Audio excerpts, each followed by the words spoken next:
Fala pessoal, dentro dos atendimentos funcionais, a gente tem que entender que existe uma certa hierarquia dentro desse relacionamento, mas não uma hierarquia no sentido de o profissional ser maior do que o paciente, mas é uma hierarquia no sentido de construir esse relacionamento com ele. Existe um passo a passo, existe uma hierarquia que a gente tem que seguir. E aí eu quero trazer para vocês 3 pontos importantes quando a gente pensa nessa construção de relacionamento com o paciente quando ele chega na primeira consulta. Então, o primeiro é o alinhamento dos interesses, né?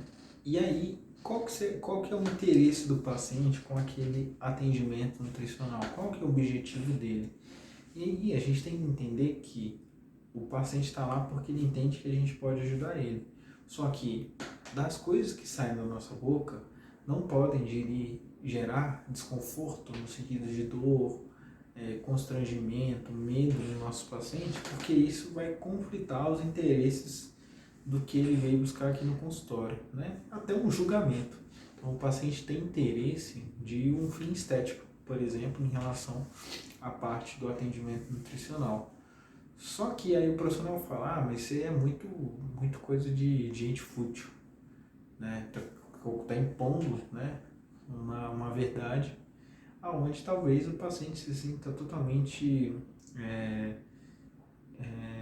incompreendido, né, uma boa palavra, pelo profissional de saúde, e aí gera uma desconexão e pronto, quebra o relacionamento, talvez esse paciente nunca mais volte com esse profissional, porque de fato não houve a conexão. Então, o que a gente fala não pode gerar esse interesse, né? A gente não pode ferir esse interesse do paciente, porque é um interesse genuíno. E ali a gente utiliza esse interesse genuíno dentro do atendimento funcional para colocar o arcabouço de outras características que a nutrição pode fornecer para essa pessoa. Segundo ponto, é em relação ao alinhamento de expectativas, pessoal. Então, as expectativas geradas pelo nosso paciente têm que ser administradas. Então, a gente tem que pegar qual é a expectativa dele em relação a tempo, de atingir aquele objetivo, qual é o objetivo. E a gente tem que deixar isso tanto mensurável, a gente tem que deixar isso específico, a gente tem que deixar tangível. Isso é muito importante. Por quê?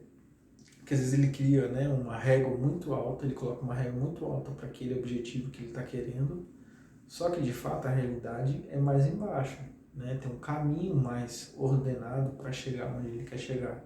Não é uma coisa, né? Coloca muita energia naquele local, né? Agora eu vou fazer tudo e vai dar muito certo, em um mês vou atingir esse objetivo. Talvez para aquele objetivo não é um mês que você resolve, é em um ano. E aí a gente precisa alinhar essa expectativa. E tem que ser sincero, não no momento de sincericídio, né? De jogar na cara do paciente, você é maluco, você tá achando que você dá conta? Nem fulano de tal consegue, como é que você vai conseguir? Não é dessa forma. Mas assim, o que você acha? Você sempre convida, fazendo questionamentos. Você acredita que a gente consiga atingir esse objetivo que você está querendo? Em qual data? Né? Em que período você tem essa expectativa de atingir isso? Você traz ele para a consulta, você conecta com ele, você cria um diálogo, você não impõe nada. Entende?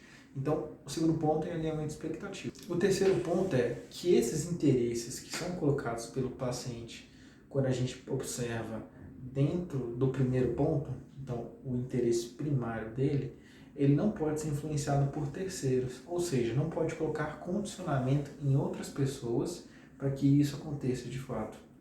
Né? Muitas das vezes a pessoa, eu quero começar a ir na academia, mas aí ela não vai na academia porque o fulano não foi, porque é o parceiro dela de treino.